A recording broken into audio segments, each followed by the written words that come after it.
Nos ajudem com um like aí, porque o A Deriva é o menor podcast da podosfera e precisamos da sua ajuda. Dá um like para nos ajudar. Eu adoro esse início.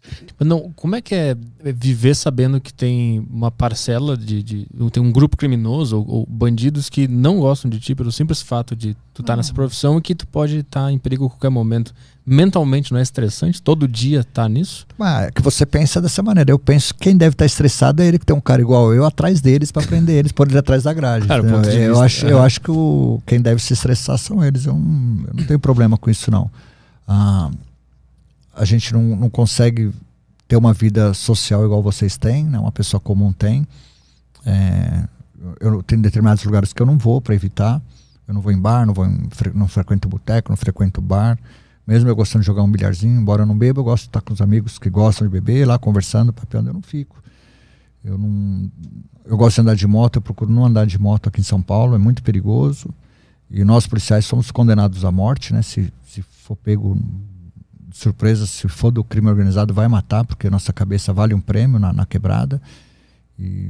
Então a gente convive com isso. Mas se o cara vier me roubar também, e ele sabe que se eu conseguir evitar esse roubo, eu vou evitar. Uhum. Eu vi outros pedaços de entrevistas que tu deu em outros podcasts. E eu percebi que tu parece ser bem frio e objetivo em relação a esse tipo de pergunta que eu faço. O que eu quero entender é quantos anos de experiência para tu adquirir essa visão mais objetiva das coisas. No início, quando tu entrou na polícia, era uma coisa mais calorosa, que a emoção te controlava em algum momento? Entendi o que você quer dizer. Nós temos uma escola de soldado. Nós ficamos 1 ano fazendo essa escola. Lá eles ensinam técnicas, tanto de tiro, de abordagem. Nós chamamos lá de POP, né? Procedimento Operacional Padrão. Como que você vai abordar uma pessoa a pé, uma pessoa de carro, uma pessoa de moto, todo tipo de abordagem que foram feitas através de experiências, né? Dos policiais vão passando, dá problema abordar essa pessoa assim, ele reagiu dessa forma, vamos fazer desse jeito. Então a gente vai se adaptando. Isso é ensinado ao recruta lá, policial novo. Nós aprendemos sobre direitos humanos, direito de Constituição, tudo o que você imagina, eles dão uma pincelada, porque não dá. Tem um advogado, para formar um advogado, são 5 anos e tal. Uhum. Então a gente vai ter que conversar com o advogado, com o delegado, com o juiz, com o promotor, com o médico. Então eles dão um norte.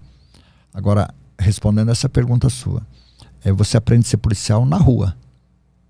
Na rua. Você vai aprender com os mais velhos. Eles vão te ensinar tudo, o que presta e o que não presta. Cabe a você decidir o que você vai fazer. Quem foi o cara que mais te ajudou nesse início? Foram vários, né? Mas eu lembro o Soldado Lobo, o Soldado Saraiva, Carlão. São muitos, né? Alguns faleceram, outros a gente se encontra até hoje, né? Nos encontros de veteranos. Porque tudo na nossa vida, Arthur, a sua vida é assim, você tem referências, claro, tanto positivas quanto negativas. Tem gente que vê um jogador na televisão e quer ser igual a ele. Você sabe que não dá, né? Uhum. Mas você escolher uma profissão, você vai ter a referência. Pô, eu quero ser igual a esse cara, ou eu não quero fazer igual a esse cara. Uhum. Então na polícia não é diferente. Como que você sabe que um bandido age, como que você tem que fazer para ser melhor que ele, porque se o cara for melhor que você, ele vai embora, ou vai te matar. Uhum. Então você tem que, esse trabalho você de acordo com o tempo. Você não entra com esse pique todo, você entra com o pique errado, porque você não sabe o que está acontecendo, porque não tem como explicar o que acontece nas ruas, como você fazer uma segurança de uma população que muitas vezes não é muito simpática a você, e você vai ajudar ela.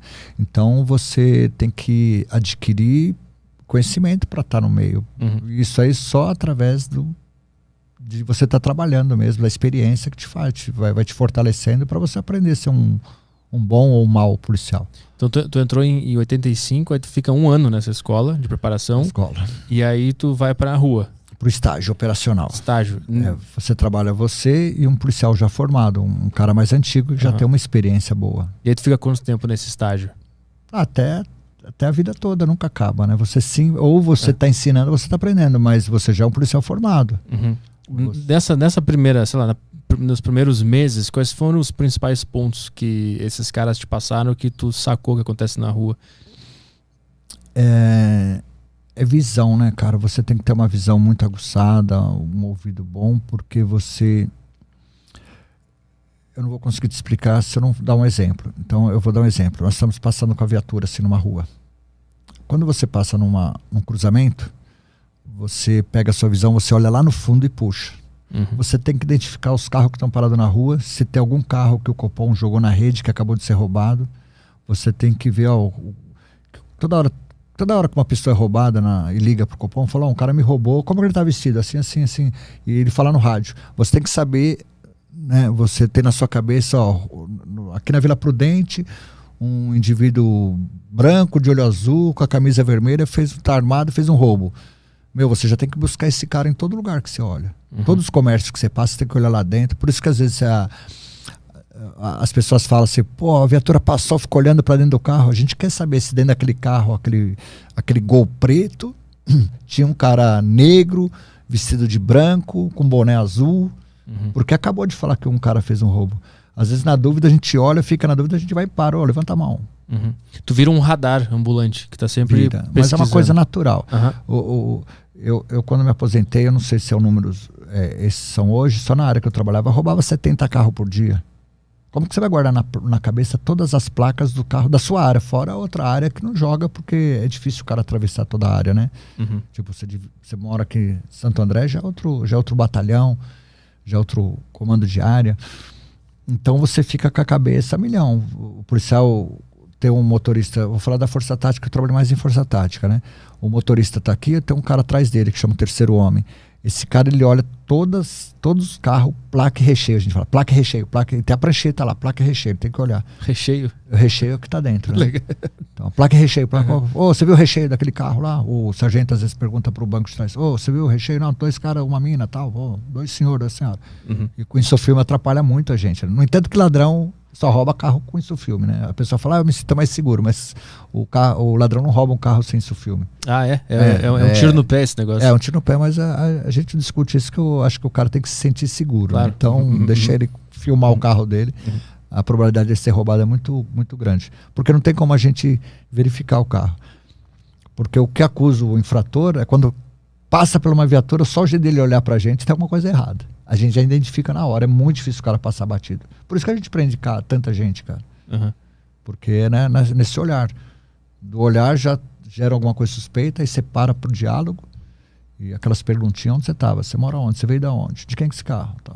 Tu identifica que o cara tá tenso, que ele tá nervoso. Sim. Pelo olhar. Pelo olhar. O olhar é a janela da alma, né? Você consegue identificar muitas coisas através do olhar. Então, o nosso tipo de trabalho é esse. Essa detecção do olhar da pessoa, ela vem com a intuição ou existe uma literatura ou aulas que eles ensinam? Tem literatura. O cara, quando você pergunta ele olha pro lado esquerdo, é porque ele está procurando uma resposta que ele não tem, então ele já vai mentir. Né? Então, mas eu tô falando assim, no olhar, a expressão da pessoa, tem gente que tem mais capacidade, outras não, né? De identificar se a pessoa está mentindo, se ela está contando historinha, ela tem essa... Mas antes de ter esse contato do diálogo, só de olhar para a pessoa passando assim, tu já consegue sacar se esse cara está nervoso ou não. Nós falamos que isso chama até tirocínio, né? Isso a gente não pode nem mais abordar falando isso. Antigamente a gente abordava usando isso. Nós podemos abordar pessoas, antigamente falava atitudes suspeitas, né? Hoje o cara estava suspeito, mas aí o juiz pergunta, por que é suspeito para você? Porque ele é preto? Porque ele é branco? Como que você vai explicar isso? Porque você fala, não, eu olhei no olhar dele e achei suspeito. Sim. Então isso aí caiu por água. A gente faz isso aí, né? Os policiais da ativa que são bons devem fazer isso, mas deve falar outra coisa pro juiz, porque você não pode abordar uma pessoa porque você achou ela suspeita. Pelo olhar. Isso não é mais um argumento. Então isso aí não funciona, porque isso aí faz bem para a sociedade, né? Então às vezes nem sempre, às vezes o cara tá só sem carta, às vezes ele fez alguma coisa, a gente não sabe o que ele fez, mas fez alguma coisa errada, mas não tá cometendo um crime na hora lá. Mas a maioria dos casos que a gente pega é dessa maneira, o cara fez alguma coisa errada, porque quando o cidadão, mesmo que ele é de bem certinho, ele passa por uma viatura policial, ele vai te olhar, ele não vai disfarçar, virar a cara. Ele vai te olhar e aquele olhar ele gosta da polícia, ele odeia você, ou então nesse olhar ele vai falar que ele está fazendo alguma coisa errada e ele vai demonstrar nesse olhar. Então você não tem como a gente explicar o que é isso. Às vezes eu tava comandando uma equipe, eu também fico olhando para os carros recheios, eu olho a calçada aqui que eu tô passando e olho para os carros que vem e tal. Aí eu falo pro meu banco, que geralmente é um recruta que tem 5 anos de polícia, né? Para nós é um recruta, já é um cara experiente, mas a gente não fala que a gente trata ele como recruta, né? Aí eu falo, você viu o recheio daquele cara? Daquele carro ali? Aí o cara fala, e o que você achou? Aí eu falo, você volta lá, vamos ver, tem alguma coisa errada lá. E sempre tem. Se eu falo pra voltar, né? A experiência que a gente tem, se eu falo pra voltar, os caras, como que você sabia? Eu falo, pô, tava escrito na cara do cara, pô. Isso vira natural depois de um mas tempo. Não, uma coisa, vira intuitivo. Isso que eu tô falando pra você, não tem como a gente explicar isso, que nem na lei isso aí vale. Você fala pra um juiz que você viu, claro. O cara te olhou diferente. Como que você vai explicar isso? Porque você não tá na lei. Então, o cara demonstra, a gente tem que falar em outras palavras, o cara, ao presenciar a viatura policial, ele demonstrou um certo nervosismo, tentou se desvencilhar da abordagem. Então você tem que inventar, mas na verdade isso a gente trata como um tirocínio. A gente sabe que tem alguma coisa errada, a gente para às vezes para ver o que é. Às vezes o cara gosta, da polícia não gosta, sei lá. Ou então ele fez alguma coisa errada, às vezes ele tá sem carta, ele vê a polícia, ele já treme, ele começa a suar. Você só para, às vezes para assim no farol, você olha do lado do cara, o cara tá assim, ó. Não precisa nem ser muito sério. Começa a suar, tá frio, o cara começa a suar assim. Quando eu esquecia a CNH em casa, eu ficava assim. Aí você faz assim na cena, uau! Aí o cara desmaia. Então, isso aí não tem como a gente explicar como. O cara demonstra pra gente no dia a dia. Você patrulha um bairro violento, tá todo mundo assustado com medo de bandido, com medo de ladrão. E todo mundo tem medo da polícia também. Então fica difícil trabalhar. Mas que eu falei pra você, é um mal necessário. A gente precisa estar lá. Porque se não tiver, vira Bangu.